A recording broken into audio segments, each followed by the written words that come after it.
Pakistan cricket বোর্ডের মুখপাত্র আমির মীর পাকিস্তানের সংবাদ মাধ্যম দ্য ডনকে জানিয়েছেন, আকাশ সীমা সংক্রান্ত জটিলতার কারণে বিদেশি ক্রিকেটারদের এখন পাকিস্তান ছাড়ার কোনো সুযোগ নেই। তারা এখানে পাকিস্তান সেনাবাহিনীর কঠোর নিরাপত্তার মধ্যে আছে।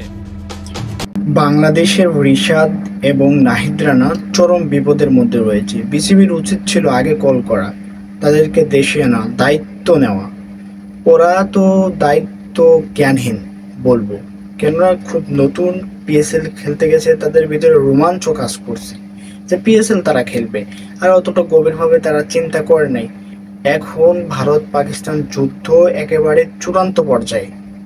আজকে কি হবে জানি না, পাকিস্তান সব ধরনের প্রস্তুতি নিয়ে রাখছে, পাল্টাপাল্টে হামলা তো হবে অবশ্যই।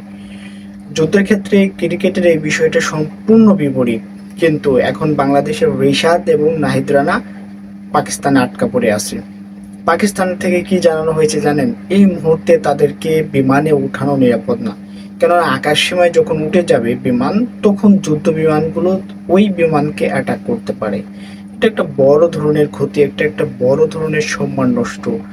অনেক প্লেয়ার আছে, আন্তর্জাতিক মানের প্লেয়ার, শুধু বাংলাদেশের নাহিদ এবং রিশাদ নাই, এর সাথে আরো কয়েকজন বিদেশি খেলোয়াড়ও কিন্তু আছে, তারাও দেশে আসতে পারে নাই।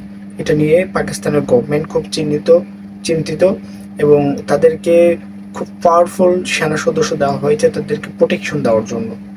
একটা দেশ যদি এভাবে যুদ্ধে জড়িয়ে যায় বা দুটো দেশ যদি জড়িয়ে যায়, তাহলে কিন্তু তারা সর্বোচ্চ শক্তি দিয়ে চেষ্টা করবে। এখানে আসলে স্পেশাল সেনাবাহিনী অনেক সময় রক্ষা করতে পারে না। তো কি হবে না হবে সেটা এখনো বলতে পারি না, তবে এরকম সংবাদ যাতে আমাদের না আসে যে নাহিদ রানা এবং রিশাদের উপর বিমান হামলা হয়েছে। এ ধরনের সংবাদ আসলে আমরা শুনতে চাই না, এ ধরনের ঘটনা ঘটুক এটাও চাই না। মনে হয় কিছু ক্ষেত্রে ভুল হয়ে গেছে আমাদের। রিশাদ এবং নাহিদ রানাকে ফিরিয়ে আনা উচিত ছিল খুব দ্রুতই, তারাও বুঝতে পারেনি, যার কারণে এখন খুবই একটা বাজে পরিস্থিতিতে তারা আছে। তাদের জন্য সবাই দোয়া করবেন।